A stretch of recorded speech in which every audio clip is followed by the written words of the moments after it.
રાજકોટ જિલ્લાના ઉપલેટામાં Gandhi marketing yard ખાતે ટેકાના ભાવે તુવેરની ખરીદીનો પ્રારંભ થઈ ચૂક્યો છે. ટેકાના ભાવે તુવેરની ખરીદીનો પ્રારંભ થતાં ખેડૂતોમાં ખુશીનો માહોલ છે.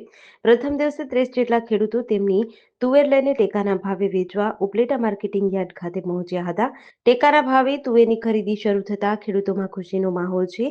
ખુલ્લી બજાર કરતાં ટેકાના ભાવ સારા મળશે, જેને લઈને ખેડૂતોમાં ખુશી છે. ખુલ્લી બજારમાં ખેડૂતોને તુવેરના 1300 રૂપિયા મળે છે. ટેકાના ભાવે 1510 રૂપિયા મળતા ખેડૂતોમાં ખુશી છે. હું હરિભાઈ ઠુમર, ઉપલેટા માર્કેટિંગ યાર્ડના ચેરમેન. આજરોજ ઉપલેટા માર્કેટિંગ યાર્ડ ખાતે તુવેર અને ચણાની ખરીદીનો પ્રારંભ થયો છે.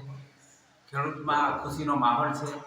જ્યારથી ભારતીય જનતા પાર્ટીની સરકાર આવી છે ત્યારથી ખેડૂતોને પોષણક્ષમ ભાવ મળે અને ખેડૂતોના ભાવ જળવાઈ રહે એવા શુભ હેતુથી મિનિમમ પ્રાઇસ સપોર્ટના ભાવથી આજે તુવેરની ખરીદી શરૂ થઈ છે.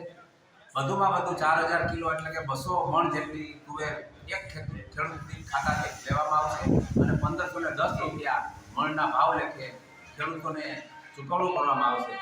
આજે ખૂબ સારી રીતે ખેડૂતોને જે કાંઈ માલ બને છે, પછી તુવેર હોય, ચણા હોય, મગફળી હોય કે કપાસ હોય, દરેક જણસની ખરીદી સરકાર કરે છે. ત્યારે આ સરકાર ખેડૂતલક્ષી સરકાર છે અને આ તકે હું રાજ્ય સરકારનો અને કેન્દ્ર સરકારનો ખૂબ ખૂબ આભાર માનું છું.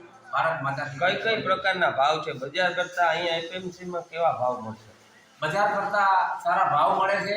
આજે તુવેરનો ભાવ બજારની અંદર 1300 રૂપિયા છે, ત્યારે મગફળી સરકાર 1510 રૂપિયા જેવા રકમથી તુવેર ખરીદે છે. ત્યારે આ તકે હું સરકારનો પણ ખૂબ ખૂબ આભાર માનું છું.